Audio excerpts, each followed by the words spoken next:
kid, it's the kid, it's the kid, it's the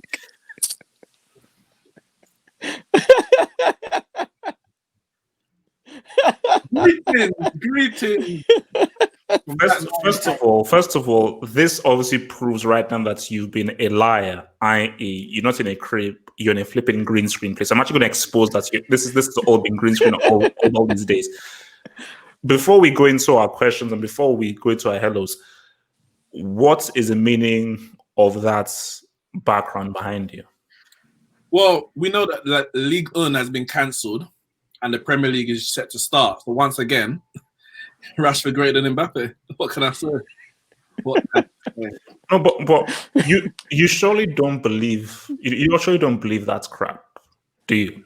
There's a lot of noise outside clapping and all that. I don't know. Just start the show in it because yeah, it is what it is. Okay, look, guys, welcome. This is the main man here. HH with your boy Devon, your boy Nix, and Mr. Sava. This is the Football Dugout Q&A coming at you every Thursday from 8 p.m. So actually, no, this actually is interesting because I saw a lot of questions, some stupid questions. I don't expect people to have stupid questions. So I think Devon really had a lot of deciphering because I think there are like 8 questions here. So Devon, what was the thing that made you put it into 8 questions beyond the kind of almost 20 questions that were given towards us? To be honest, it's not easy to decipher them, but generally I try to stick to more questions which differ from each other because you get a lot of questions which are the same. You know, some people just want all the questions to be about one particular club. So you get 4 questions on one club. It's like, let's try and change it up a bit. Or Cristiano Ronaldo, Messi. That one is quite tired. Most questions about Liverpool I'll ignore. Anything to do with Liverpool winning the league, I ain't going to do it. I'm not going to do it. No. I saw I'm glad that you didn't pick this question. I saw a question that said, so this is, football. We're supposed to talk football stuff. Some dude asked a question like, how do you think Liverpool should celebrate their title? So we should be like, yeah, guys, let's come together. So what way can somehow... I want to answer that. There is 6 people barbecue in your garden. And no one can see you, as per the instructions by the elected government. Yeah. And there's a lot of questions which are directed directly at have hope, or is it have reality? Have reality. Whatever. Because whose reality is that though? Wait. Because I want us to briefly talk about Dortmund Bayern. So maybe we'll just take a few questions, but I do want us to, because again, obviously, because Monday will be like almost a week till it's happened. I want to just, because I want to get you guys' thoughts on the state of club football, where club football is at, and specifically with the crap that we saw that Dortmund did, specifically losing for. But without further ado, guys, let's get into this question. So of course we have our amazing guest here, Sava, trying to say what's up to us. So let's hit it. So first question, man. So this is from the Maestro. So the Maestro says, what's the more likely? It's like, okay. See, this one was actually from last week, but I had to put this one in because I forgot. Okay, so what's the more likely possibility? HR actually rating Salah as more than just a goal scorer, even then still doesn't rate him, or Devo actually admitting he hates Liverpool more than Chelsea at this rate? First of all, I've rated Salah how he's rated, so that can't change. He's an amazing goal scorer. Nothing more, nothing less. He's a okay football player, but nothing more than a goal scorer. No, nothing more than a goal. No, yeah, he's a goal. There's nothing more to his game than goals. Come on, listen.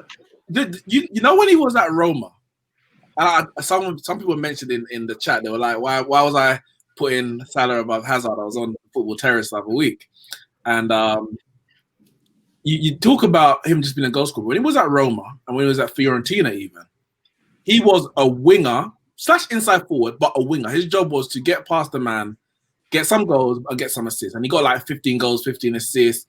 His game is much more than just being a goal scorer. His back to goal play is actually underrated. When a lot of the time they take off Firmino and they bring on Salah. They move Salah to the middle late in the game, and he plays as a lone striker with back to goal, links his play brilliantly.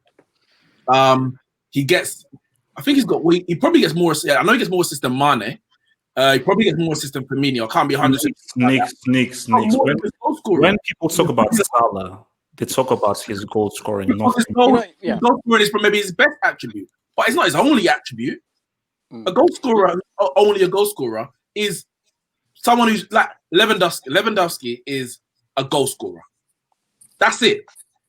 A brilliant goal scorer at that. It's not a shame on his career or anything like that. There's nothing wrong with being a goal scorer. But that's what Lewandowski is. Salah is much more than that. You know why I think people believe that Salah is just a goal scorer? Because he's so greedy. So it looks like all he wants to do is put the ball in the back of the net at the detriment of his team sometimes, where you think you should pass that.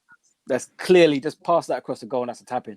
But he's going for goal. So I think sometimes that kind of skews your view of him. A goal-scoring mentality in that sense, the selfishness. But he's not like Messi's selfish. He might be less selfish than Ronaldo, but Messi can't score that many goals and not be selfish. No. Well, the thing is, he would probably score more if he wasn't. But it's impossible to score that many goals and not be selfish because Messi's scoring from angles sometimes, and goals are like, whoa, how did he do that? Because he shot when most people should have passed it. What is the more likely possibility then? Well, to be honest, I don't hate Liverpool FC. I don't hate the football club of Liverpool. I actually quite respect the football club of Liverpool by the way that they've done what they've done to get to where they are. As I said before, I hate Liverpool's fans. I don't like the fans. The club, no problem with the club. None whatsoever. Well, maybe a little problem. But I don't hate them any more than I hate a Chelsea or obviously a Tottenham. But the fans are up there. The fans, Liverpool fans are up there at the top. I'm not going to lie. Tottenham fans generally know what they are. You know what I mean? Tottenham fans know, they're a small club in North London. Most of them. Liverpool fans, even when they was finishing 8th and 9th and all this, were talking. And now they're champions-elect. And they're still complaining about stuff. No matter what Liverpool get or what they do, they complain. They complain. We're victims. They've got clear media bias. Yet it's always, oh, no, everybody hates us. It's like, no, the media love you. The media love you. You get all sorts of special treatment in the media. But they complain for everything. That's why I don't like Liverpool fans. So basically, I think the answer to this question is neither then, because like Devil doesn't hate Liverpool, and I will always rate Salah as what he is, like an amazing goal scorer. So this thing is it's not nothing's going to shift, nothing is going to change, because again, like I've never felt that Devil hates Liverpool, and I said he hates Liverpool fans, but he never really hates the club Liverpool. And I think, see, that's just this whole kind of victim mentality that some Liverpool fans have, that if you're not fully positive, you now hate the club. And it's like, man, get out of your own asshole, man, and just just trying to have like a more kind of basic football kind of mentality rather than the whole thing. Oh, like it's us against the world and everything like that. So, I mean, Sava, you want to? I mean, where to pick up on all of that? I mean, first of all fans I speak to seem to think that Liverpool are favoured by Sky Sports, by the media, BBC, whoever it may be, but I actually had Michael Bridge, who's a Sky Sports news presenter, on my podcast the other week. And he said, it's natural when a team is playing that well, when a team is sweeping everyone away, when they've won the Champions League, the World Club Cup, they're 30 points clear, whatever in the Premier League, you're going to talk about them. And let's be fair, if Man U did it next year, if Chelsea, Spurs, Leicester, Liverpool, Arsenal, whoever did it next year, they would also get loads of talk. So it's just football fans being football fans. Just to quickly bring you up on the whole Mo Salah, I agree with you. He's a selfish player.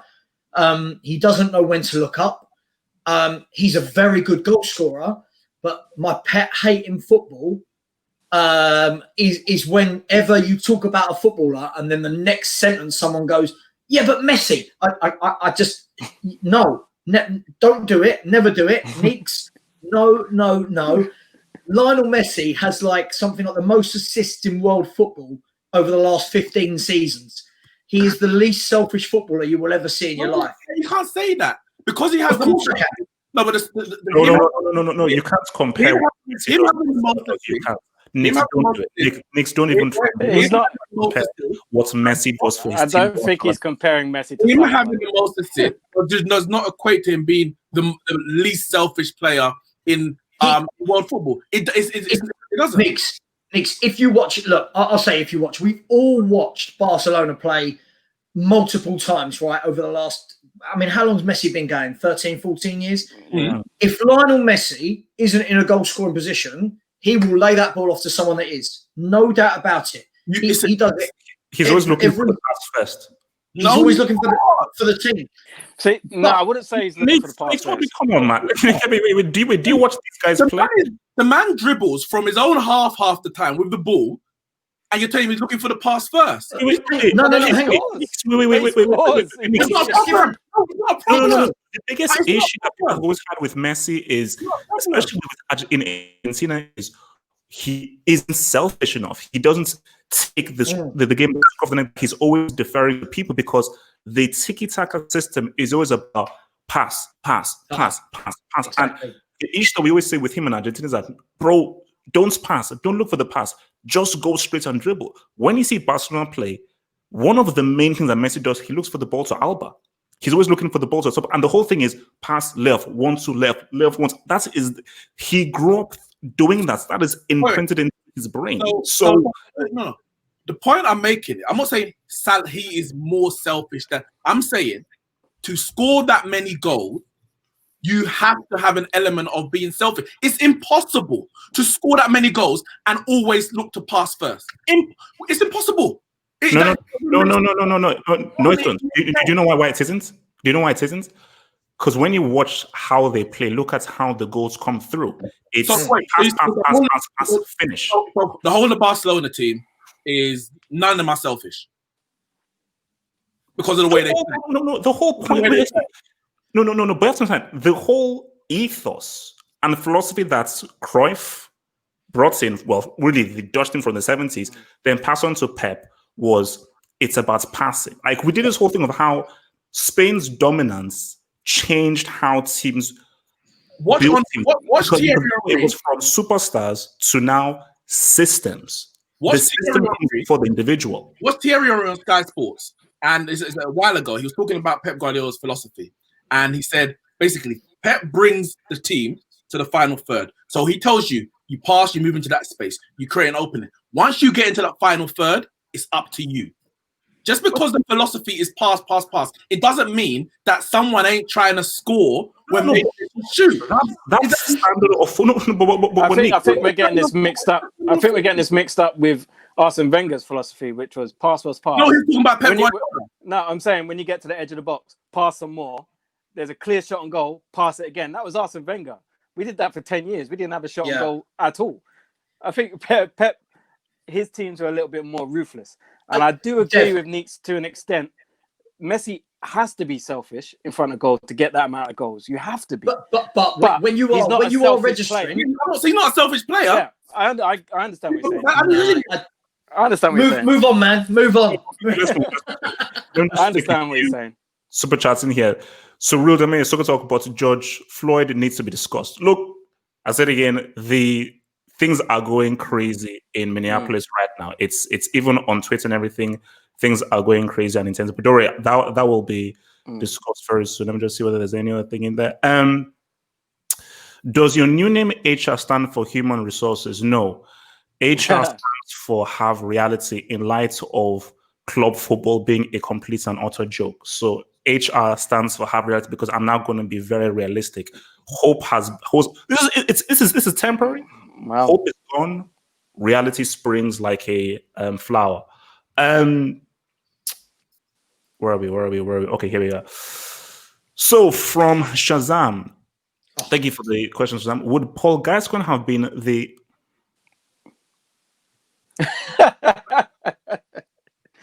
Come on, read the question. Let me go. have been the English Zidane or on the level of Zidane if he made the right decisions in his career?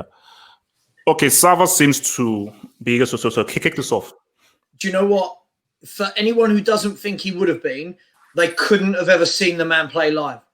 He was. There's a reason why, and we all know this. There's a reason. As good as this. Better than Zizou. Better than Zizou.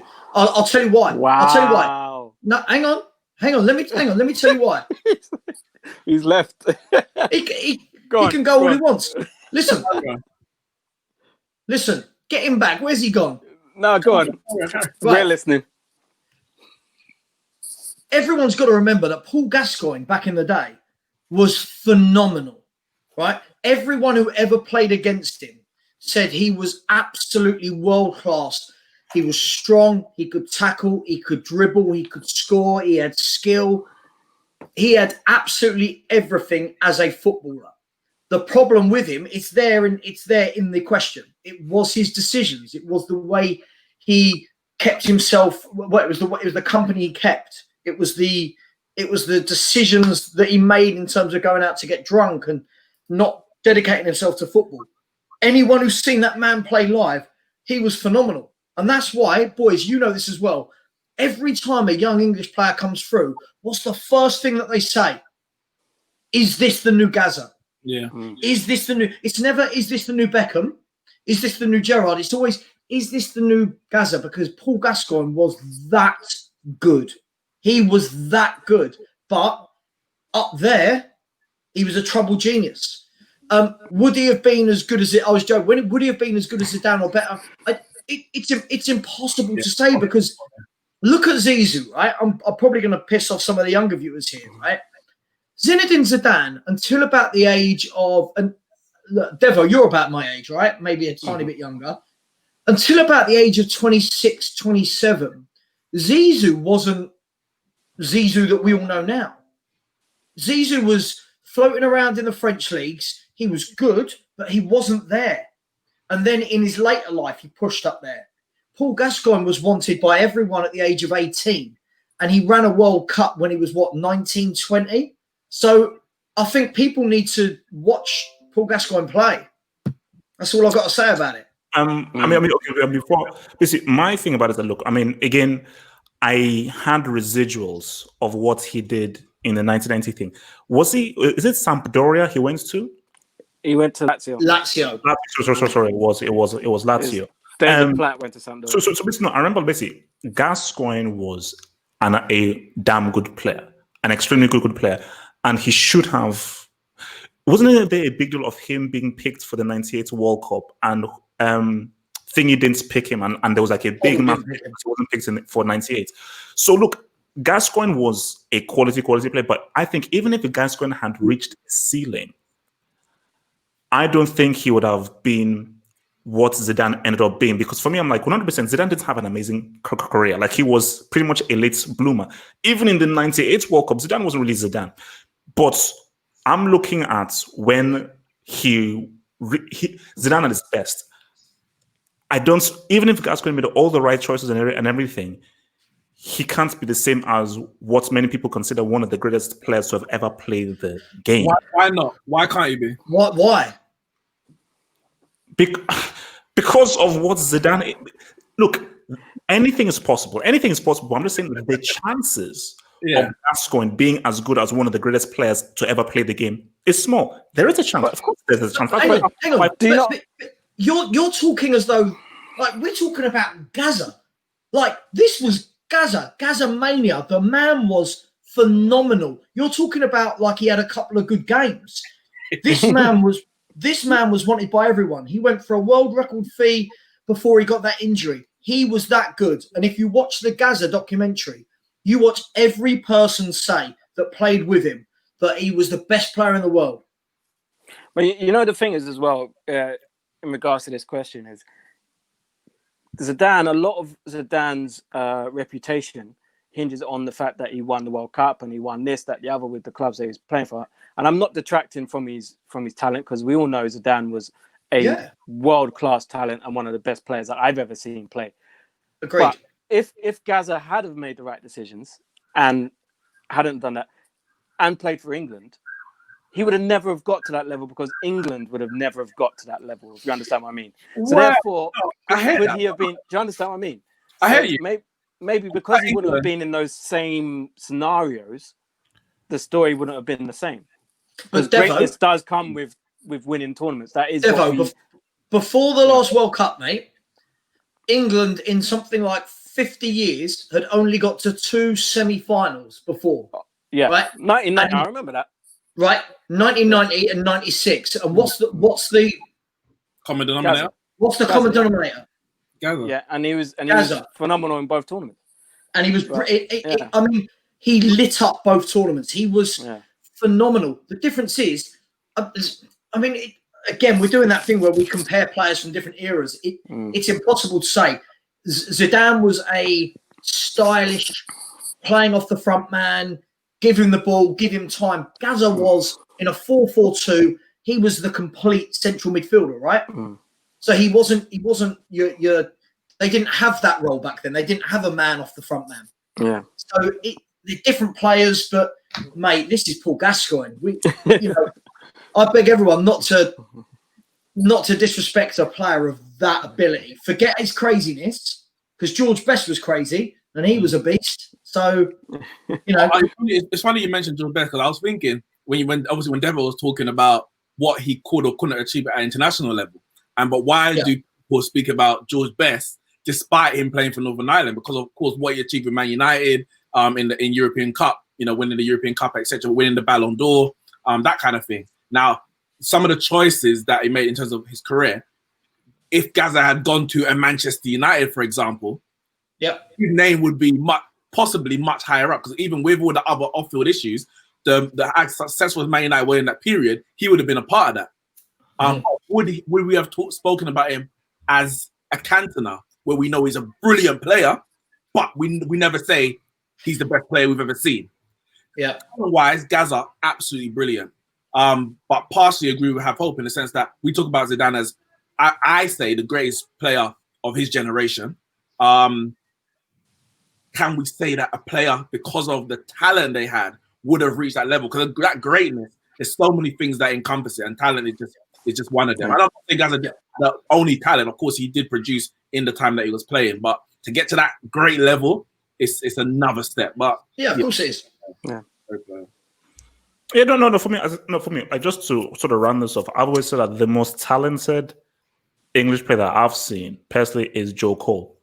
And I just think it would have been interesting, because again, this speaks to a bigger thing with regards to English coaching and how England people look at talents and coaching from school level and all that kind of stuff. Because if Joe Cole was Portuguese or Spanish or Italian, he'd have a very different career. I think people didn't really appreciate this guy's footballing IQ. And that was your boy, Jose. That was your boy Marie. But do you know what? I agree with you, because I mean, so Joe Cole was my age. So when we were all growing up in and around the London schools, everyone was like, "Oh my God, have you seen that kid in East London?"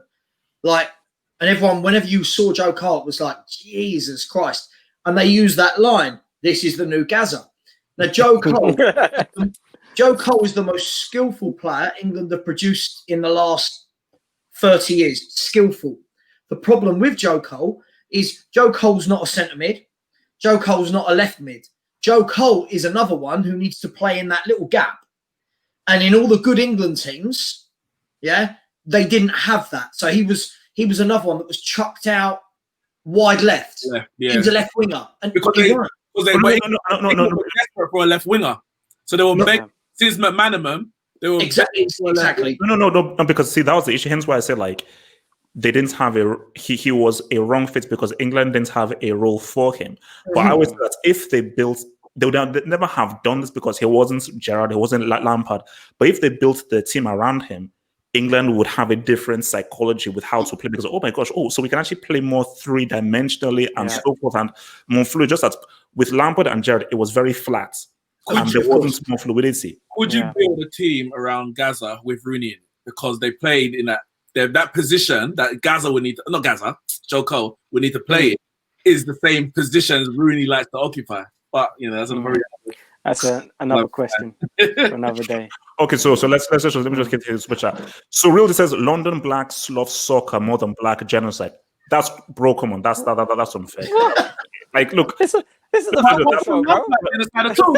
I don't love that genocide. Conversation that we're having, man. So I'm the wrong skin color to comment on that shit. No, because see, that's such a big topic. We can't even begin to talk about that topic. The clue is it's called the Football Dugout. We're not a political a show. We will say our opinions, but we come to talk football. Wait, so I have to take down my "Make America Great Again." So from Manjunath Dinesh, list of your top 5 footballers based on mental strength and character you have seen. Oh wow! I mean, Roy Keane springs to mind. Says it right there. Someone said, I wonder if they say Roy Keane. Roy Keane is one, yeah. You know what I'm going to say? I'm going to say Marco Reus. And the only reason why I say Marco Reus is to have the injuries that he's had. And he's had some horrendous injuries. And to come back and still play at the level that he's able to play at. Because a lot of players could have just said, you know what, I'm going to call it a day. Do you know what I mean? He's missed what? He missed 2 a World Cup and a European Championships. And he was flying just before both of those, one of which they won. And to still come back, I think that shows a massive amount of mental strength. So Marco Reus is one. That's a really tough question, isn't it, mate? It's, I mean, what are we basing this? I mean, look, Eric Abidal would be one for me. No, for me, I think a really good one has to be Ronaldo, R9. Career-ending injury.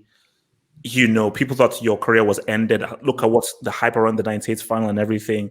And to come into 2002 and to he even said in the interview that is why he did the haircut, because there was so much focus on whether this prodigal son could come back. He had the haircut so people could divert their attention away from what he could do. But yeah, I don't think that's what it was. I'm not gonna lie. It's a nice story, but I don't think that's why he did the haircut. No. But it's what he said. So it's what he said. Can I nominate someone? Can I nominate someone who I think's got such a strong mentality and gets overlooked completely? Would be David Beckham, because what David Beckham went through after that 98 World Cup with every English fan hating him, people burning his shirt. Yeah, they were everything. So basically, he got effigies. He got booed at every ground for a year. And that man, not only on the pitch, but his PR, his media, his marketing, his performances, he came back to not only be a great footballer, but to build a brand that I think at one point he had like 15 companies sponsoring him. Yes, you've got to be good looking. It helps. Yes, you've got to be good at football, but that's mental strength right there. So I'm going to go with big David Beckham. On Ronaldo train of thought, I was thinking that as well. Andy Cole, he broke both his legs. Both his legs. And obviously we know how much goals he scored in the Premier League after that. I think when you come back with one of those career-threatening injuries, because a lot of players, and one just come to mind, I'm thinking Luke Shaw. He had that injury 5 years ago. I don't know how ago. And people to this day are still talking about how it might affect him, etc. No, of course he's not in the talent of someone like R9 or Andy Cole. But if you don't have the mental strength to kind of get over that, and it's going to just hinder your career. And I think it's hindered his, but we've seen other players kind of get back from that. So, yeah, I'll put Andy Cole there. And you know, another one, Cristiano Ronaldo. Yeah. In terms of, that guy, his will and determination to be the best. He's got one of the strongest characters I've ever seen on a football field. I mean, it hasn't helped him in a World Cup with a ball. 100%. But I mean, you look at where he started. Skinny little kid from Madeira, come to United with highlights. Highlights, doing all these flicks and tricks and everything like that. To what he is now, like he has completely changed his body shape, completely changed everything about him to be this machine that he needed to be to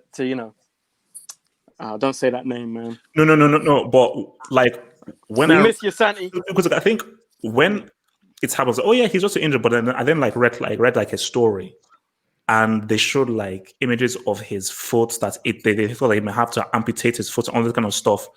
And the fact of the matter where like the mental focus of like I still have to reinvigorate myself, and now he's probably one of Villarreal's best players. So to be able to still, because I cannot imagine how hard it is to maintain the focus, similar to R9, to have like a long-term injury, get back onto the pitch and still try to produce. Because again, like I've always said, like Santi, I'm sure Devil can speak to this. If he had never had that injury, I mean, my God, like that guy was right foot to left foot, was a extremely quality player who again missed out on the whole Spain dominance thing, really. But yeah, that was a quality player who, similar to Marco Reus, was robbed of having a quality, amazing career because of injury. So, this is like especially like 2013, because imagine missing a penalty in extra time at your home ground and allowing your boy King Drog to say what's up in 2012. They're coming back a year after, doing all he did throughout the things and scoring the winning goal in that final. So no, that was huge. Yeah. All right. There's a super chat. Richard. Wait, there's a super chat from Erhan. Read that first. Okay. Let's see what this is about. So Ledley King, mental strength, he only had one knee. Yeah. So let me even ask Sava this then. So try and be objective here, because people keep saying this. Yeah.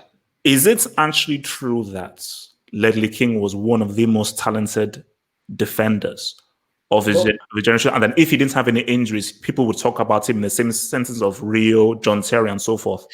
Look, the only way I can put it is if Ledley King didn't have the injuries, he wouldn't have stayed at Spurs his whole career. He was that talented. Look, we've had some good players, but Ledley King was phenomenal. He hardly ever got booked. He didn't dive in. Look what Thierry Henry said about him. He could take the ball off your feet. He was clever. He was deceptively quick, both-footed, good in the air, good organizer. Played with some really bad centre-backs as well. I think the thing with Ledley King is he didn't train. So they literally wheeled him out of the weekend to play. Back at home, he had, I think he had some sort of oxygen tank on him. You what, sorry? He used to just do swimming for his training. Yeah. He didn't train. And the thing is, I mean, it's that catch-22. I mean, your man here said he would have gone to Madrid. I mean, he would have gone somewhere if he had been fit. He would have gone somewhere. So it's the lesser of two evils. But he was. We haven't had a centre back like him. He was very, very good. We have to remember in the 2004 Euros, the first game against France, it was him and Sol Campbell as the centre back partnership, and he got injured, and that's why John Terry then got into the team, and of course he didn't lose his place after that. So he was ahead of John Terry at the time as England's number one, or at least number two behind Sol Campbell at the time centre back.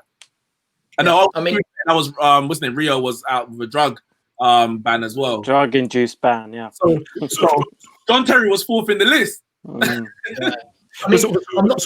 So who do you guys say have the worst mentality then? I mean, my man said Ozil. The answer's on the screen. The answer's on the screen. Really? I would say, I mean, God, I'm going to say something, and if there's any Spurs fans watching me, they're going to hate this.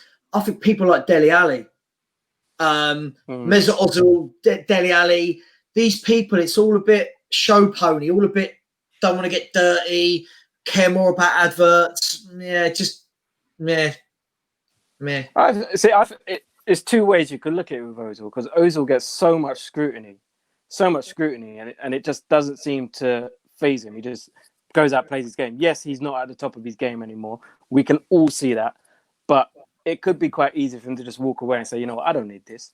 Do you know what I mean? But he still goes out and plays. I think for me, when you're looking at West mentality, I'm thinking of people like Revel Morrison, who's got all the talent in the world, but can't focus on the game of football.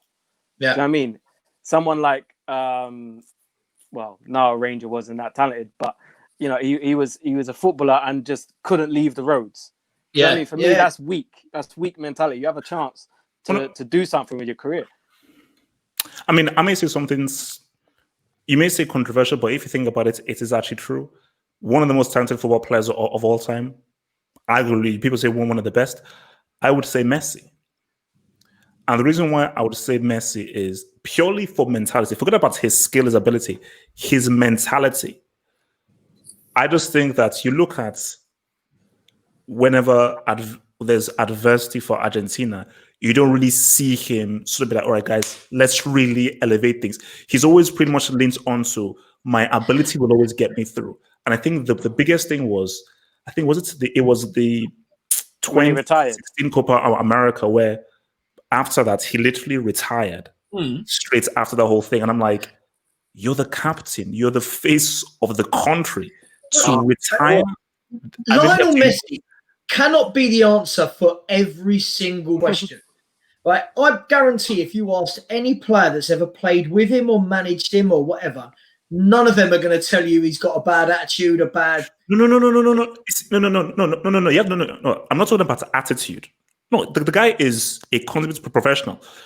From the mentality, because remember, we've come from mental strength. And this is a weak mentality, not a lack of professionality. It's a weak mentality in terms of when the going gets tough, are you like, all right, boom. I understand. Let me elevate myself. I understand what you're saying, but it may be a case of his mentality doesn't match his ability. Fair enough. And because he's that good as a footballer, you may say his mentality should be that good. You might, compare him to a Cristiano Ronaldo in terms of mentality, or a Maradona in terms of how he took on the expectations of a country. He was, Yes, he may not have done that, but to put him there is kind of dismissing all the other people, like let's say the whole Dutch squad who's never won the World Cup. You know, the best team never win it. The expectation Messi has is much higher than everyone else. So we expect more from him. So even when he scores 3 goals to get Argentina to the World Cup, because he then didn't win it in the final, we say he's got a weak mentality. But he had to have something to even drag them to there in the first place. His mentality doesn't match his ability, but for me, it's nowhere near the worst in world football. But my nomination in that breath mention the captain, William Gallas. It has to be. It has to be. You know what? You could pick. You could just say Arsenal Football Club. No, William Gallas specifically. I think Chelsea bought him. Chelsea bought Ashley Cole and wanted to get rid of him. They didn't want to get rid of him, did they? He only wanted to leave with Ashley Cole, and he threatened to score an own goal if they didn't sell him. Then he went to Arsenal as captain. As captain, he sat on the pitch after they drew 2-2 with Birmingham at St Andrews. Eduardo got the injury, leg break. Goalkeeper gave away a late penalty, and he sat on the pitch in a strop as like a protest because his team threw away the point. They ended up losing the league. I think they had like five points clear at the time. And a lot of that for me goes down to Gallas. He was the captain. He's supposed to be galvanizing the team. It has to be Gallas. Actually, my new answer for that question, the weakest mentality is Arsenal Football Club. The whole thing. All right, so from Lost Culture Nero says, thank you for the super chat, big man. It says Diego Milito and Leroy Sané, worst ever exclusions from the World Cup squad. Was Maradona high? Treble winning lead goal scorer can't get ahead of Higuain. No, for me, I remember. Wait. Let me answer the middle question. Yes, Maradona was high. He's always high. Continue. Hey, relax. Yeah. That's he's still one of the GOATs. Relax. Have some respect. But yeah, no, for me. Hang on. After what you were just saying about Messi, slow down. No, for me, I've always look. Let me not get the whole Messi thing, man. Okay, so because guys will just start going crazy. I remember that World Cup. Milito came clutch in a treble-winning team. And remember, this wasn't the 2014 Higuain that broke the goal scoring record in Serie A for Napoli. This was just the Higuain that was on the come up. So it was obvious that Milito should have been in there. But see, that's interesting. Worst ever exclusion for, you know what I would say? I would say two. And I think we've already spoken about this. Gascoigne should have gone to that World Cup in '98. I think it's now down to the manager to sort of hand. I'm going to say three. Gascoigne in '98. I think that was just like, take him. Because he's so talented. Just even him being there especially what he did in '96. Just put him in that team and let's just see what can happen. Because who knows what he'll be. Because you just need that ace in your hole. Deal with all the stuff. You just need that ace in the hole in stuff like in a World Cup. My other one is Romario, because I'm building up to the one that just messed me up, and the one I'm going to say was actually my first video on this channel. So Romario, I think this was Romario in 2002. This was Romario in 2002, because I was like, yes, but the issue was that they won it. I was like, my gosh, man, because remember, Romario was a huge deal for me in '94, and you could have still taken him. And it would have been amazing to see what Romario could have done. But the issue with that is that they won the World Cup. Now, this is the video that launched my channel. This is the first video I ever did on this. Ronaldinho in 2010. Because 2006, he had a poor thing. And I think Dini would have known that was one of the lowest points in his career. Because you just won the Ballon d'Or, just won the Champions League. This was an amazing star-studded team. And you just sort of flopped. He reinvigorated his career. He was like, you know what? One last dance, one last hurrah. But that piece of crap, Dunga, was like, nope. I want to now go a defensive team, build it around Kaka, and so forth. And then Holland said, what's up? That pissed me off. Because I was like, my gosh. Because Dino could have done similar to what Zidane did in 06, where, you know what? One last dance, one last hurrah. Let Dino just have one last crack at this whole World Cup thing. Let's see what he can do. And yeah. Just to add to that, I think you mentioned 2010 Milito. Cambiaso and Zanetti, they both were in that squad either, were they? I don't think they were. Yeah, I don't think. Maradona made some weird choices. He made some weird choices. 2000. So yeah, I wonder why. What about Jermaine Defoe not going instead of Walcott? Oh yeah. It was Darren Bent that year. He got 17 goals. I'm sure it was. But if you remember, there was one where Defoe should have went. Yeah, he was banging them in for fun. And then Walcott went at 16 and had hardly played any football. Yeah, Sven. And it was Ericsson, right? It's ridiculous. It's ridiculous. It's 2000. You know what? World Cup, I bumped into Jermaine Defoe at Cash Point in Leicester Square.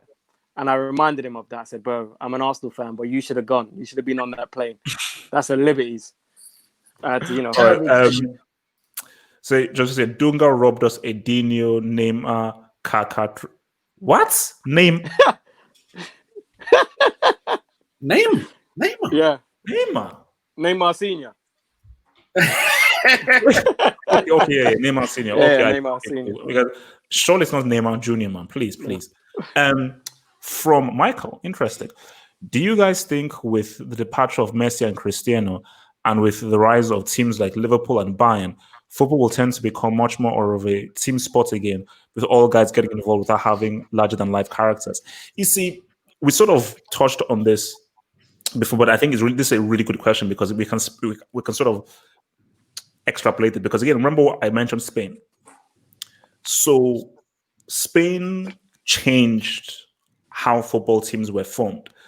So back in the 90s, early 2000s, it was about your superstar.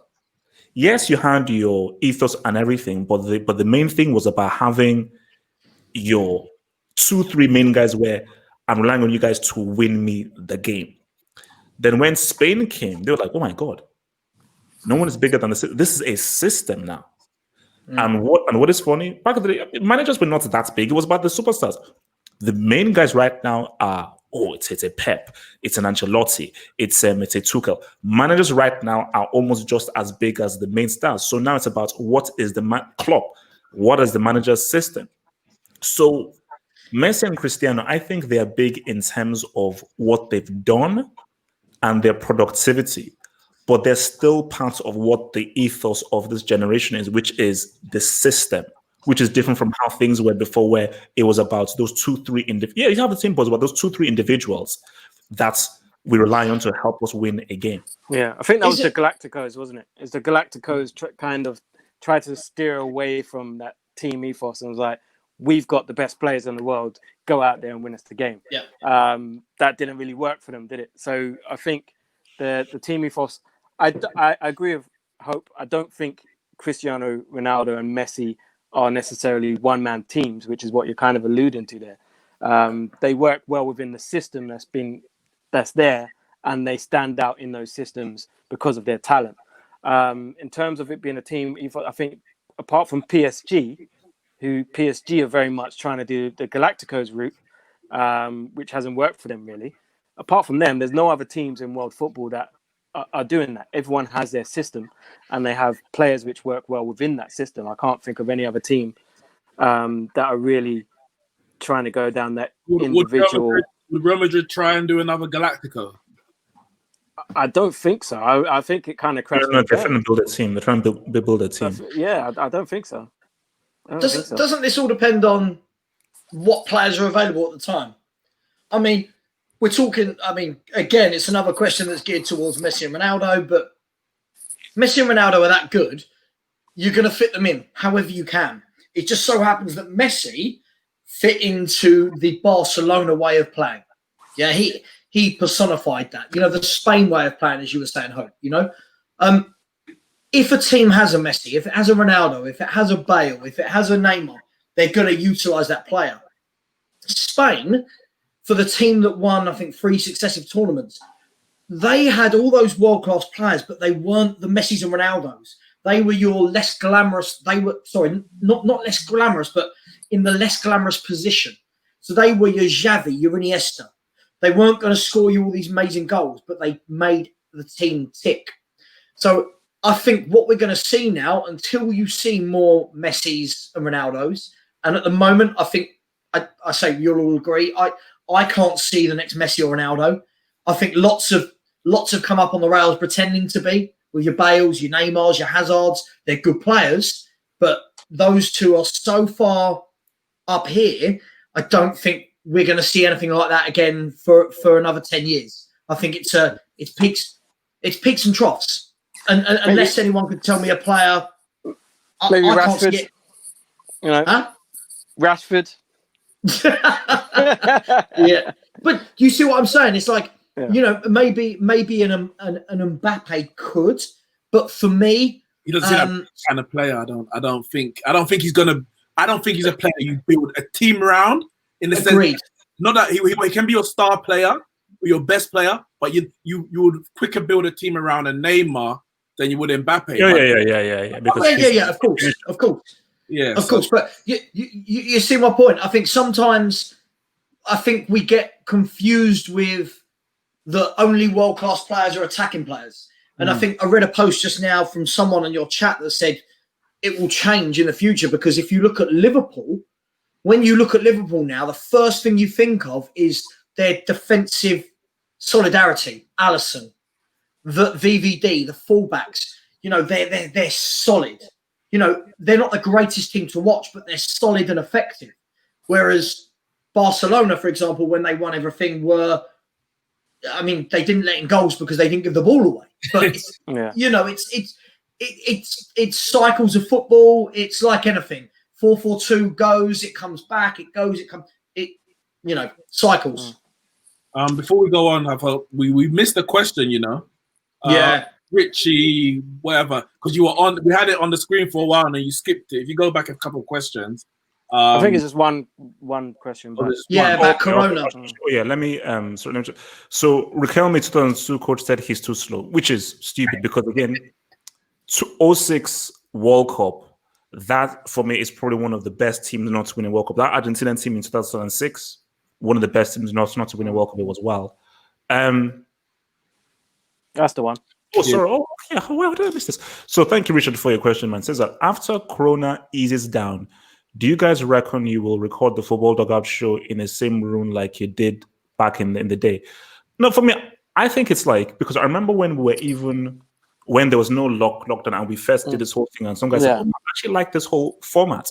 So it just depends whatever you guys prefer, whether you prefer it in the studio or you like this whole more virtuoso, but a bingo. When Have Hope moves out from the sticks and comes back to the actual town, then maybe also, you know, that used to take me like an hour and a half to get home from, man. So I'm this. To be fair, you live far in it, so everywhere takes an hour to get.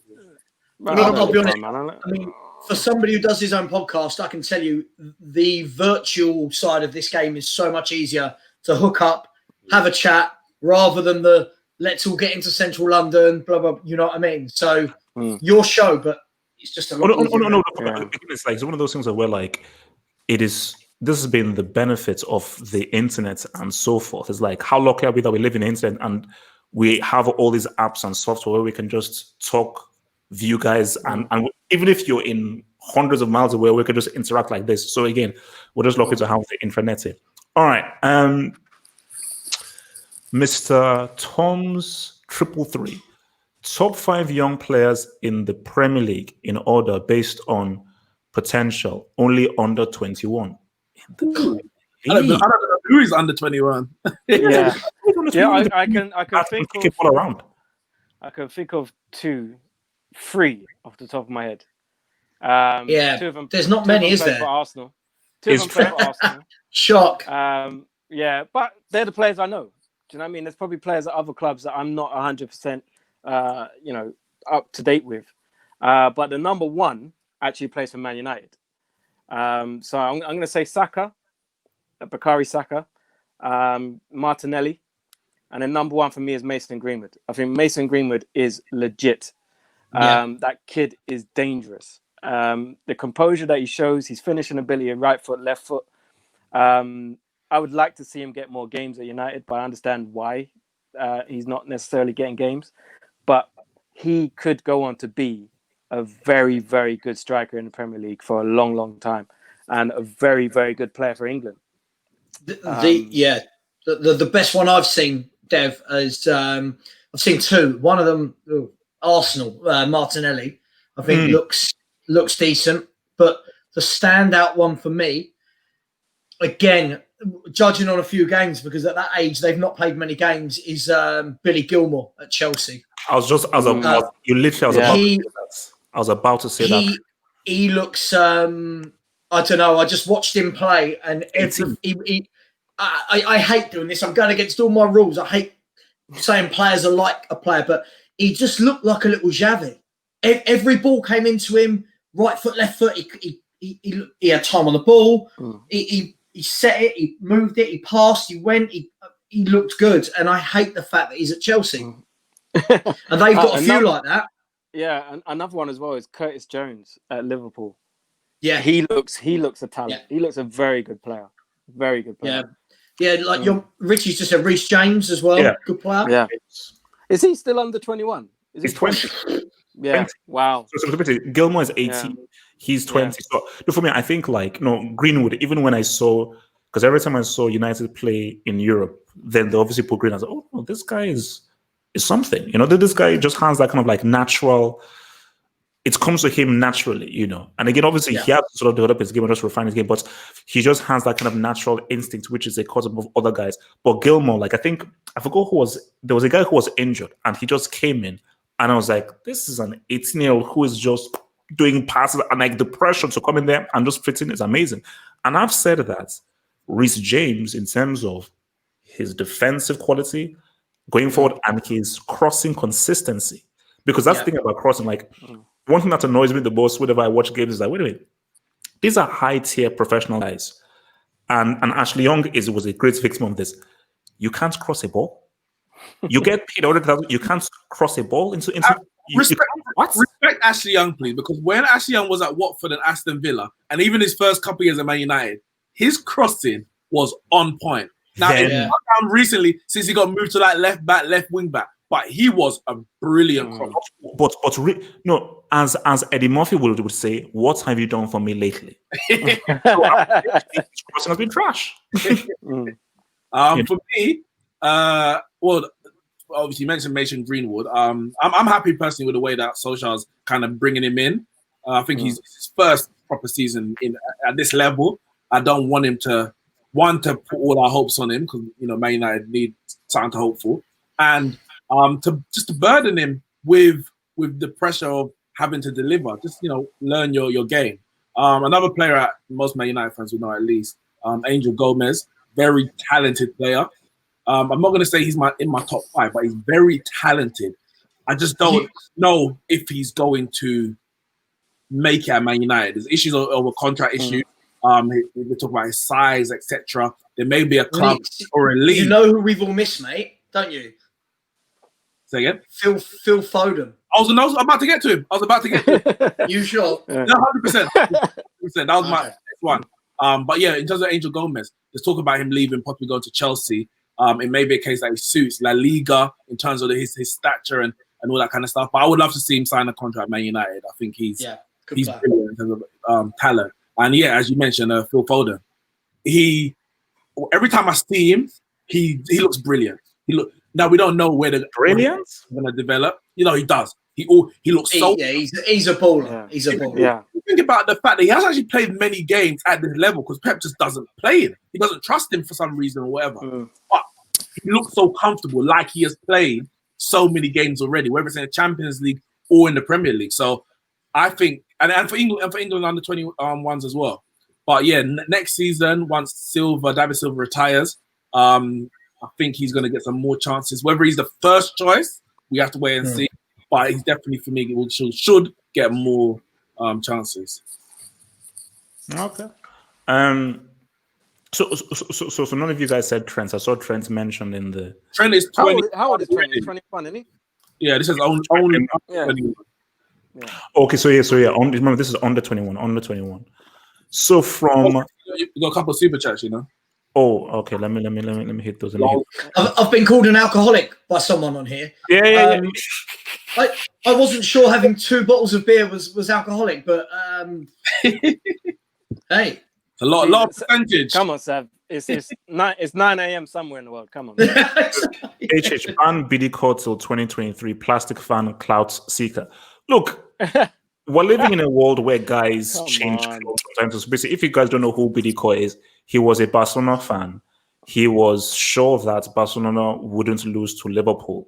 Liverpool gave them that 4-piece. He then said Messi is the worst player of all time.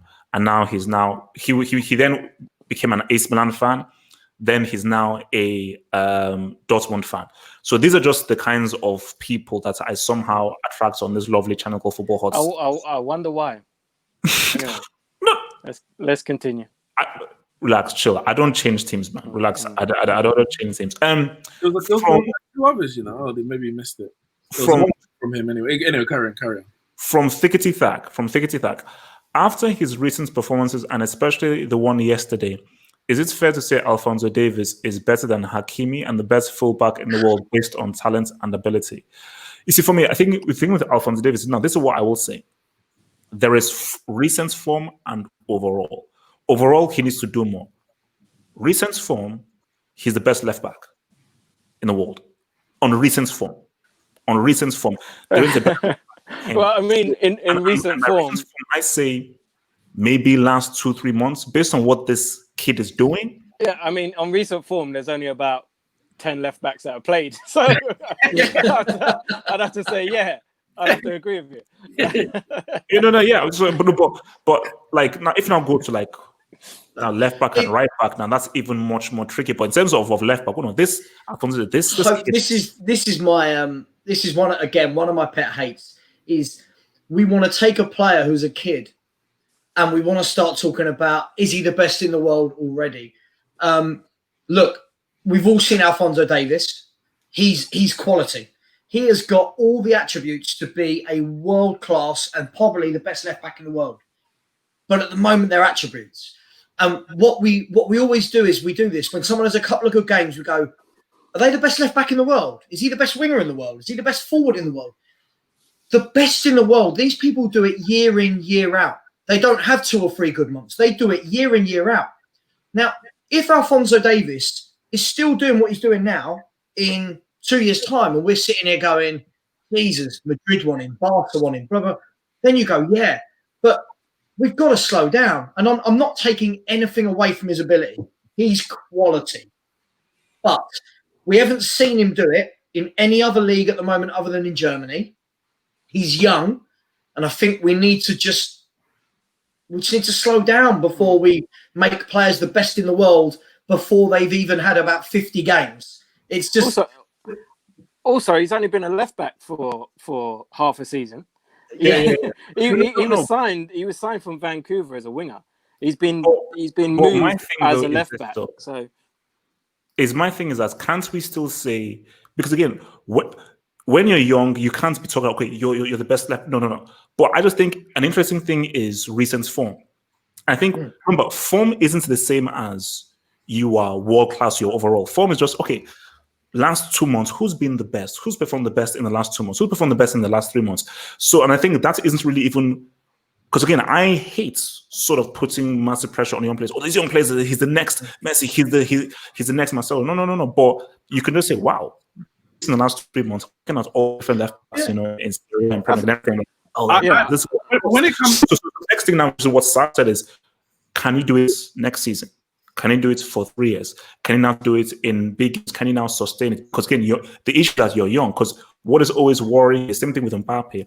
If you're so good this young, can you sustain them? Because Messi is a freak of nature that we probably will never seen in our life, which is that he was amazing when he was 19 and just got better and better all the way through. But that's like a freak of nature. If I was to ask you, Neeks and Devo now, how many players could you name just from the Premiership, forget the world, just from the Premiership that have burst onto the scene? 18, 19, 20, we've gone, oh my God, this player is amazing. By 22, 23, they're just average. You think about, I look at Aaron Lennon. I look at Theo Walcott to an extent. I look at Wilshere. Who's gone to Chelsea from Everton? Barkley. Ross Barkley, Jack Rodwell. These players, they're good players, but they have a good season when they're young, and everyone goes, "Oh my God, they're the best." And just let's not put them up there until they do something. But what do you think, guys? No, I think for me, like when it comes to, I hate the whole form, judging someone based on form, because that's what it comes to. You're judging someone based on the form. How good is this person based on the form? For me, that person's in form. When Lingard was doing his man thing, he was easy, relax, don't easy. Need to chill, relax, just relax. Just relax. Is that he's made valid point? I don't judge someone based on the form. I simply say they're on form. Now I judge him based on his ability. This is his attributes. This is what he can possibly do. Now go and do it. Now show to me that you've got the ability to do it game in, game out, season in, season out. As far as Alphonso Davies, he's having a very good season. You could say right now he's on form. I wouldn't even go as far as saying he's the best left back in the world on form, because what does that mean? How far do we go back? When do we start? When do we stop? Is he the best left back in the world right now? No. Is he on form right now? Yes. And that's as far as I will go. Yeah. All right, let me just hit these super chats that I sort of missed. So from Lost Quaternions, HH, what happened to Semi's minimum? Gone quiet? No, I haven't. Last I checked, we still haven't done the second leg, and I still believe that Tammy can do a brace. It's called the Alliance Redemption Story. So when the Champions League comes back, Semi's minimum is still technically alive. So relax and chill. From Niase's side, says that Iniesta and Xavi carried Spain. Let's be real. It was the team. Xavi and Iniesta didn't do it by themselves. It was the team. Yes, Xavi played a critical role. Iniesta played a damn critical role scoring the winning goal, but that was a team. That was the system. Literally from back to front. Literally from back to front. Yeah. That was the ultimate thing. All right, so guys, so before we hit this last thing, guys, come on, hit the like button, smash that like button. So support your boy, your Football Dugout boys, man. Hit that like button, even if even if your boy Nix hasn't shaved and he's saying some crap like Rashford, support him with the likes so he can shave. Because Nix, I want you to turn up here bald. I want you to Afros have gone out of fashion. Afros was a 90s thing. Please, thank you. I don't want to go into political stance, but seeing what's happening in America now, I think the Afro is apt and timely right about now. Okay, so for our last question. Assuming the Champions League restarts, who are your picks to get to the semi-finals, final, and win the whole competition? Also, assuming it's in the usual formats for how the competition is played out, and HH, I pray you don't say Chelsea. Now, let me just kick things off. Because I think this is a good one. Can you just remind us who's in the Champions League? Relax, chill, Nix. Let me land. Atalanta, Bayern, and Yeah. Liverpool out. Yeah, Liverpool's out. Spurs. Oh yeah, Leipzig are in it. Oh, yeah. Atletico Madrid. Yeah. Look, I mean, First we went to Leon, isn't it? To answer the actual question, first of all, I mean, yeah, assuming it starts, I cannot see a way in which this starts at all. But they're traveling. Do you know what? This for me, we were talking about this a couple of months back on the podcast. This for me is the most open Champions League ever. I don't see that any team out there at the moment is a cut above the rest. Madrid are in no sort of form. Barca are in no sort of form. Bayern have had a better second half, but were poor first half of the season. PSG never seemed to do it. Could this be the year we see a Leipzig? Someone that I don't know. I just don't rate. I don't think anyone's that good that's left in it. I was going to say, for me, Bayern Munich are my favourites. I think Bayern going back and playing competitively before anyone else could also, if the Champions League does go in August, that could be an advantage to them, because a lot of clubs aren't going to be playing. I mean, they would have been 3-4 weeks ahead of everyone else. That could play a part into it as well. And Bayern have been on just ridiculous form. Do you know what, Devo? Do you know what they have? But I'm not sure. And sorry, hope not to change the subject, but I watched them play yesterday. Was it yesterday or the day before against Dortmund? Yeah. And I think what Bayern have got is that resilience. I didn't see a particular pattern. There wasn't free-flowing football. But what they've got is match winners. Whereas Dortmund, I thought, were excellent with the ball, but didn't actually have that kind of end product. You know, they didn't threaten enough. Can someone stop Bayern? You'd have to think on their day, maybe if Messi turns up, Barca could. Could any of the English clubs? Man City. I don't know. I think it's really open. I don't think there'll be a clear favourite for me. The thing about Bayern that I think is massively advantageous for them is they're one of the most, when I say fluid, not in the way that they play, but in the fact that they have many players who could play many roles. Yeah. We spoke about Alphonso Davies. He could play anywhere across the left. Alaba is playing centre-back.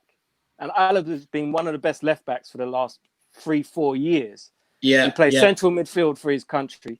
And now he's playing centre-back. Boateng can play anywhere across the back four. Yeah. Kimmich can play right-back, centre-mid. Javi Martinez, central mid, centre-back. They've got Gnabry can play either side up front. They've got all of these players who can just slot in at any position. And Pavard, centre-back, right-back. Hernandez, left-back, centre-back. Yeah. They've got all of these players. I think it's amazing the fact that they've been able to put this team together who can just chop and change when need be, and they don't miss a beat. And I can't think of any other team in world football who has that amount of flexibility in terms of the players and who they can put in their system. And it's just going to work without any sort of glitch. And for me, that is a massive advantage, because if, say, Goretzka gets injured, they got someone else who could just go in there straight away and they won't suffer. Yeah, and I think Bayern, in that regard, for me, are the favourites for the Champions League. No. I mean, basically, I think David said to it, which is the whole thing of Bayern have the advantage based on them being the first team to play competitively. And I think the biggest disadvantage is PSG. Like, now people are saying that did France make, now maybe this was for the right health and everything, but we've now had Premier League now have a tentative date. Syria have announced a date. Did France maybe get to reaction because them doing this, if the Champions League goes through, and I think for South says that it's going to be very difficult, but let's just say the Champions League goes through, PSG have to somehow try and find competitive games because, first of all, they're already at a disadvantage because Uber Eats is already like tiddlywinks. Yeah. so they already play practice sessions. So even now, it's going to be even much more of a disadvantage for them because they will not have the sharpness that all these other teams will have when they're going into their games. So yes, says that Atletico Madrid, no, like I think they're not what they were. Well, you know what? It would be funny if they were to win it because you think the best period was what, around the 2015, 16, 2014, the area 14 to maybe 17, and now they're kind of, you might say, on the decline. They might go and win it, but it just took me back to Chelsea. Chelsea's peak, 2004, 2005, 6. Jose, Ancelotti, and they couldn't touch the Champions League. Avram got into the final, but they didn't win it. And then they have aging team, a manager sacked midway, brought in some caretaker dude, finished sixth, and somehow won the FA Cup and the Champions League. So sometimes that kind of I don't know, those what's the word? Adversities sometimes bring something out. Atletico Madrid should never be in Liverpool. Are we completely writing off Man City? No, you can't. But I think Man City's defense is a problem. It's a problem for them. Yeah. And at this level, I don't think you can get away with it. I don't think you can. No. See, for me, my pick, I really believed that this was Man City's year. The moment that Liverpool went out, and I'm just looking at how Barcelona are, Bayern play. And also how Man City just got destroyed in the league. I just felt that, you know what? I think this is the season where, because they would have beaten Real Madrid, second, like they would have gone through. Agree. Or I thought this was the season in which City, I think they just get it right. They would have just gotten it right this season. This is what I believe. Juventus, Cristiano Ronaldo cement his place as the GOAT. Wait, because he does what? He's got a new hairstyle. He got a new hairstyle. He has, isn't it? Wait, I don't know what he's thinking with that new hairstyle, man. Has he got 6 Champions Leagues? How many is he? What, players? Players. Seedorf got 4. I think he's the most, isn't he? Yeah, no, I think. Well, Ronaldo's got 5. Ronaldo's got 4 with Real Madrid and 1 with Man United. Oh, there you go then. Is that the most? I think so. Okay. Because I think Messi has 4, I think. Yeah, 2006, 2009, 11, and 15, yeah. All right, guys, so basically, maybe last 5 minutes or so, send in any questions so we can roll out of here. So send in any questions to the team so we can sort of roll out of here. So while guys are sending in questions, man, Premier League, man, what do you guys think about that whole thing of? You know what? I'm already over the Premier League. How are they going to bring it back? And the first game is going to be Arsenal Man City. Well, that was your next game. Yeah, but I don't need that. They could have brought that later. Let us win a game first. We come back. Let us win a game so we feel good about ourselves, and then we can go ahead and lose to Man City. Wait. You guys had this whole thing of all the games will now be available, and I think they're saying that it may be on free to air. So I think they're saying that there's 4 games on BBC. Oh, listen, there's 4 games on BBC. There's 92. No, there's 88 on Sky Sports, I believe it is, or something like that. Yeah. 25 of them are free. Wait, ain't there no games on BT? I don't believe. No, I don't. That's crazy. What? No. What? There's a 64 and plus 25 will be on Sky Sports. 25 of them will be free to air. But I think the 25 will be free to air. Sky Sports didn't pay for them anyway. Like, I think 64 was in their pack. And they're probably the BT Sports. So maybe the 3 p.m. games will be like on BBC because obviously you don't have to the 3 p.m. games. There's only four games on BBC, I believe. So that's not enough to cover the season for 3 p.m. games, is it? Maybe it is. No, I mean, see, I read somewhere that every single game will be made available. That's what I read, and I think that would be not every game is going to be on Sky. It'll be available, but not free. 64 of them are going to be on Sky. They have to pay. That Sky will not have. Oh, I mean, Jesus. I mean, it's free depending where you come from and how strong your internet. You don't see those things online. Bayern, the Atletico Champions League final. For me, Bayern are good, but it's like who have Bayern got and who have Atletico got in their next games? We don't know yet. We don't know yet. They haven't. Oh, they've not drawn it. Because remember, they haven't finished. We've still got like 3 games left to continue. The last 16 didn't finish. Yeah. By the way, it's just a. Leverkusen is going to win the Europa League because I put £10 on that long time. So I'm going with RB Leipzig to win it. You would say that. Yeah. No. Okay, let's the champions. Nick, I've seen a few people. Nick. So it's crazy. It means Minneapolis. I'm sure MN is thinking for Minneapolis. It shouldn't be normal for us to fear those whose job it is to protect. Screw the police. I mean, look. It's wild. What's happening in Minneapolis is I don't even know where to begin or even how to even. But basically, it's just lots of similarities to the 1992 riots, man. But that is a whole guys. What were you going to say, Saba? So I was just going to say. So the next game, Man United Spurs. Yeah, and listen. You know what's mad? You know what's crazy? I'm in no doubt we would have won that game when it was supposed to be played because we were on form. And Spurs, they were dropping like flies. There was no Bergwijn. There was no Son. There was no Kane.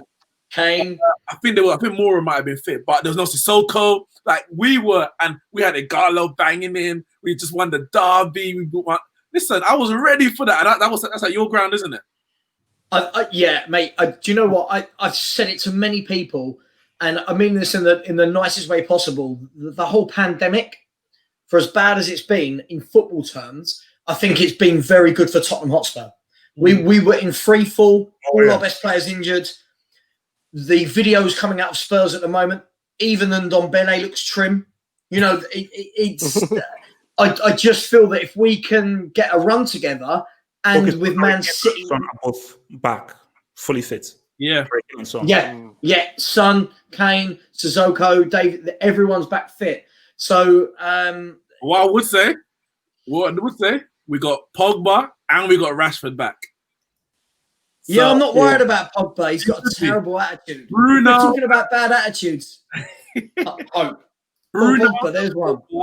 Bruno and Pogba. That's what every Man United fans. Bruno, Pogba, Rashford, Martial. We've been crying for it, and we might finally get it. So, yeah, Bruno is an absolute baller. I'm so jealous we didn't get him. Honestly, he's a terrific footballer. And we were coming for Chelsea. Like, I hope we can still. I was so confident at the point that the league got suspended. I was so confident we were gonna get top 4. I said if we beat Spurs, which I was confident of doing that, we will get top 4. I mean, now you don't know. Where the hell are Arsenal? But you know what? We were going to finish above Spurs. We were clearly going to finish above Spurs, and now I'm not too sure. Well, to be fair, if you win your game in hand, you go above them. That's Man City. We ain't beating Man City. You know what the thing is? I was actually not confident, but I thought we might get a result against City because we haven't lost in the league this year. So we haven't lost in the league in 6 months, basically. So, so I thought we was doing all right. I thought we might be able to get a result against City, but I don't know now. I don't know. What I don't understand is when they've done the fixtures, they haven't just picked off where we left off. I know your game is, but Sheffield United are playing Aston Villa. And that was because they weren't due to play. They had a game in hand though. That was a game in hand because remember the Carabao Cup final. Okay. Yeah. So Villa and City had games. So who do you guys think gets top 4 then? Looking at this, it's hard. I think maybe swap Man United and Leicester.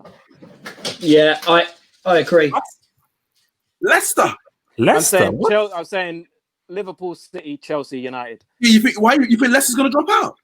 I think Yeah. they will. Bro, I mean, They were man. on their way. Leicester were in terrible form.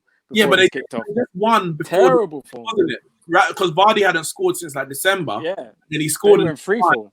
He scored and they won from their last game against Aston Villa, I think it was. Yeah, But guys, then I mean, Villa were also in free fall. Yeah, we're all talking about top 4, but let's be fair. If the ban stands against City, we're talking top 5, right? yeah. See, if it's top 5, I thought we could have got in there, but not anymore. And their decision. Yeah, but you got a game in hand, Dev. That's against City. We're gonna get spanked. Well, It's gonna be another one of them humiliating games where like 4. We let in 4 again. It's gonna be one of them. Let's be fair. If Man United beat Spurs and Man City beat Arsenal, it's done for me. Because then Man U are 7 points clear of us and 8 points clear of you. It's done. Yeah, but we don't know what Wolves are gonna do. Wolves were doing pretty well as well, weren't they? That's just it's because the thing about it is that you cannot be reliant on all the things, because again, Chelsea have just been so up and down. They'll win one, they'll lose one, they'll lose a game that makes no sense. So because teams are so erratic, anything can happen in this whole thing. So it's almost impossible to say what's a top 4 country, because as much as Tottenham had a crazy bad run of results, they're not that. They were what? It's 7 points off. Based on how also if their run is, I didn't think that they were only 7 points off top 4. Yeah, if you're looking at like Bundesliga, for example, I think only 4 home games have been won since they've come back. Who's that? So I think in Bundesliga, I think only 4 teams have won at home so far since they've come back. So I know Chelsea was struggling at the Bridge this season. But other teams that maybe their home ground has been a fortress, that's out the window now. That's gone. So it's going to be interesting to see, all these teams that maybe had favourable games at home in the initial fixture run-up. Now it doesn't matter. It's different. But so who that hurts? That hurts the bottom teams the most, doesn't it? If you look at teams like Norwich, who they would have looked at their home games and thought, right, if we can just galvanise and get 2 or 3 home wins, but now it's just like it's going to be like a reserve game, isn't it? Yeah. Well, I looked at United's fixtures and I was like, because I said Spurs next, and then after that, I'm not gonna say it's easy, no easy game in it, but it's favourable. But Sheffield United, Brighton, Bournemouth, Villa, Southampton, Palace, Ham, and the final game Leicester. Like for me, it's just like if we beat Spurs, and if we don't get top 4 after beating Spurs, we ain't good enough. We don't deserve to be in the Champions League. We'll just embarrass everyone. That's how I'm looking at it. So basically, I think Side is maybe thinking it's going to be 10-0 in the game. So before we roll, United Spurs, give me a result. I'm going to say, because of Kane, I'm going to say 2-2. I'm going 2-1 United. I think it'll be 2-1 Spurs. I think Jose is going to. It's the first time he's had everyone available and a month to train with the players and get his own point across since he joined. I think we'll see a different Spurs. 3-1 United. Wow. Shut up, Dev. 3-1 United. Right, guys, we're out, my guys. So, Dev. guys, remember to follow our Patreon in the description box below. Click the link below to support our Patreon. To follow Devil, Nix, and Sav, their Twitter handles are in the description box below. So just to follow them, send them some messages, pick their brain and everything. Their Twitter handles are all in the description box below. Just click them and give those guys a follow. Guys, peace out. Stay tuned. We'll see you guys on Monday. Peace out. Peace. Bye, guys. See you later, fellas. Peace.